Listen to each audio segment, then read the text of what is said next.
देवों के देव महादेव के चरणों में प्रणाम करती हूँ, मेरा प्रणाम स्वीकार हो। माता पार्वती के चरणों में प्रणाम करती हूँ, मेरा प्रणाम स्वीकार हो। गणेश भगवान के चरणों में प्रणाम करती हूँ, मेरा प्रणाम स्वीकार हो। सभी देवी देवताओं के चरणों में प्रणाम करती हूँ, मेरा प्रणाम स्वीकार हो। सभी गुरु भाई बहनों के चरणों में प्रणाम करती हूँ। हर हर महादेव गुरु भाई बहना। आज हम कर्म के बारे में कथा सुनाएंगे, कैसे अपने अपने कर्मों का सजा मिलता है। देखिए गुरु भाई बहना, कथा सुन रहे हैं तो पूरा सुनिए, आधा अधूरा नहीं सुनिए।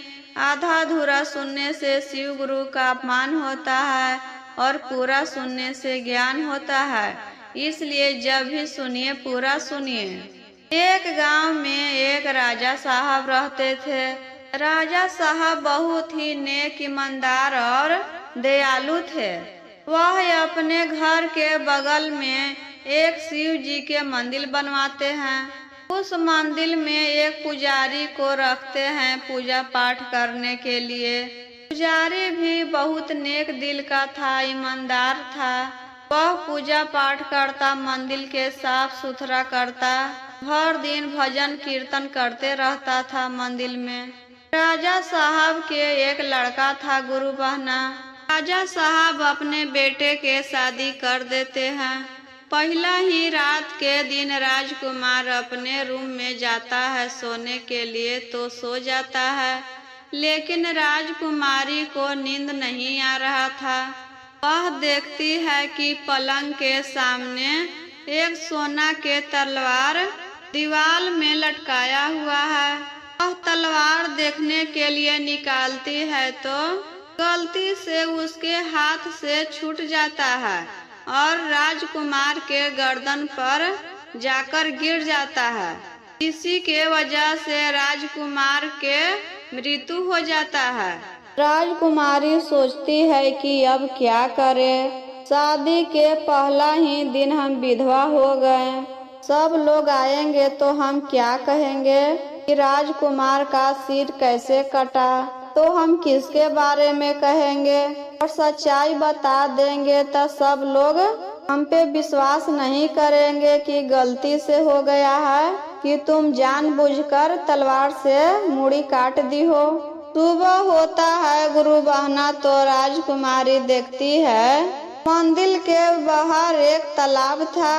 वही तालाब में पंडित जी स्नान करने गए। स्नान करने के बाद मंदिर में जाकर पूजा पाठ करते हैं। तभी राजकुमारी रोना स्टार्ट कर देती है।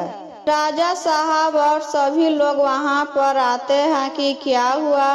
तभी देखते हैं कि राजकुमार का सिर तलवार से कटा हुआ है, इसी चलते राजकुमारी रो रही है। सभी लोग राजकुमारी से पूछते हैं कि क्या हुआ, कैसे यह सब हुआ, किसने राजकुमार को सिर काटा। राजकुमारी कहती है कि हम तो पहचान नहीं रहे थे, लेकिन वही मंदिर में एक आदमी घुसा है। सभी लोग मंदिर में जाकर देखते हैं तो वहां पर कोई नहीं था, सिर्फ पुजारी थे।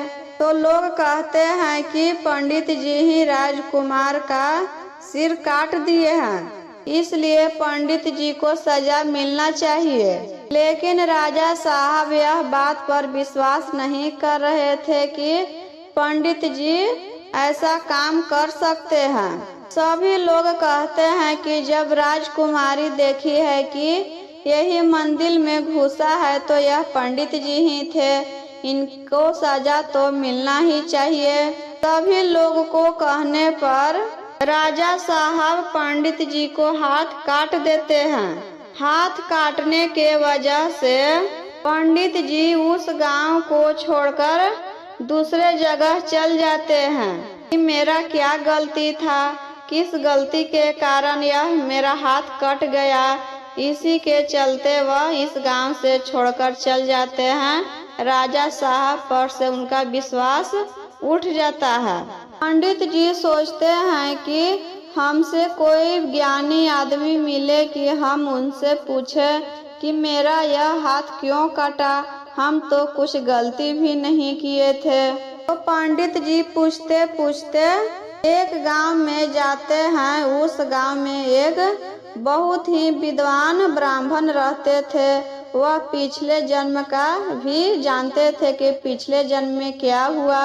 उनके दरवाजा पर जाकर दरवाजा खटखटाते हैं तो उनकी पत्नी दरवाजा खोलती है, लेकिन विद्वान महर्षि उस दिन नहीं थे, दूसरे जगह गए हुए थे।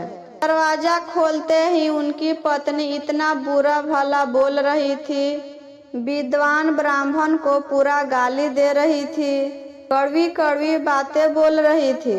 तभी उधर से विद्वान महर्षि वहां पर चल आते हैं। पंडित जी कहते हैं कि महात्मा जी, हम तो अपने बारे में पूछने आए थे, लेकिन आपको देखकर हमें लगता है कि आप अपने पत्नी के साथ कैसे रहते हैं। अब हमको सुनकर इतना बुरा लग रहा है, तो आप इनके साथ कैसे रहते हैं। विद्वान महर्षि कहते हैं, सब पिछले जन्म का फल मिलता है, हमें भी पिछले कर्मों का फल मिल रहा है। पिछले जन्म में हम एक कौवा थे और मेरी पत्नी गधी थी। उसके पीठ में एक जख्म था, वह अपने जख्म से बहुत पीड़ित रहती थी और हम अपना चोंच से उसके जख्म में ठोकर मारते रहते थे, जिसके कारण वह बहुत दुखी रहती थी। बहुत दर्द होता था उसको, और उसको देखकर हमको बहुत मजा आता था और मेरे चलते वह कहीं छिपी रहती थी, बाहर नहीं निकलती थी, घास चरने के लिए भी नहीं। वह इसके वजह से बहुत दुबली पतली हो गई थी। एक दिन वह जिस जंगल में रहती थी, उस जंगल को छोड़कर दूसरे जंगल में चली गई।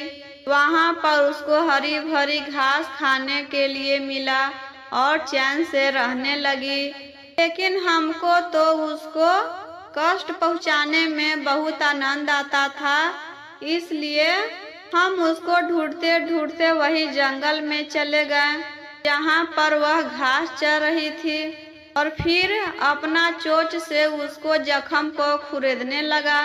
एक बार मेरा चोंच ऐसा उसके जख्म में जाकर फंस गया कि निकल नहीं रहा था। वह बहुत दर्द से कहराने लगी और मैं भी अपना चोंच निकाल रहा था, लेकिन उस दिन मेरा चोंच नहीं निकल रहा था। वह दर्द से तड़पती रही और गंगा जी में चली गई कि पानी के प्रवाह से शायद मेरा चोंच निकल जाए, लेकिन उससे भी कुछ फायदा नहीं हुआ। लेकिन एक बार इतना बड़ा लहर गंगा जी में उठा कि हम दोनों वही में डूबकर मर गए और इस युग में हम ब्राह्मण बने और मेरी पत्नी बनी। यह मेरा कर्मों का फल है, इसलिए हम हंसी खुशी इसे निभाते हैं। इतना कष्ट हम पिछले जन्म में इसको देते थे, इस जन्म में तो यह कुछ नहीं है, यह तो सिर्फ बुरा भला बोलती है, इसीलिए हम हंसी खुशी रहते हैं। और अपने बारे में सुनिए। पिछले जन्म में राजकुमार एक कसाई था और राजकुमारी एक गाय थी। कसाई गाय को मारने के लिए तलवार लेकर पीछे पीछे दौड़ रहा था और गाय आगे आगे भाग रही थी। एक बार गाय कसाई के आँख से ओझल होकर भाग जाती है और कसाई ढूंढते रहता है। और आप पिछले जन्म में एक मनुष्य थे, अपने गाय को भागते हुए देख लिए थे। तो कसाई आपसे बोला कि गाय किधर गई है, तो आपने हाथ से इशारा करके बताएं कि गाय उधर गई है। तो कसाई जाकर गाय को मार देता है और इसी चलते इस जन्म में राजकुमारी बनी गाय और कसाई एक राजकुमार बना। इस तलवार से कसाई गाय को मारा था, वही तलवार से राजकुमार के सिर कट जाता है। गाय अपना बदला ले लेती है। आप एक ब्राह्मण बने, जिस हाथ से आपने इशारा किए थे कि गाय उधर गई है, इसलिए आपको इस जन्म में हाथ काट दिया गया और आपको पिछले कर्मों का फल मिल गया इस जन्म में। इसलिए कभी भी किसी के साथ बुरा नहीं करना चाहिए। इस जन्म के कर्मों का फल अगले जन्मों में मिलता है। मेरा वीडियो कैसा लगा दीदी, कमेंट बॉक्स में ज़रूर बताएं और ऐसे ही वीडियो देखने के लिए चैनल को सब्सक्राइब कर दें, लाइक करें, शेयर करें।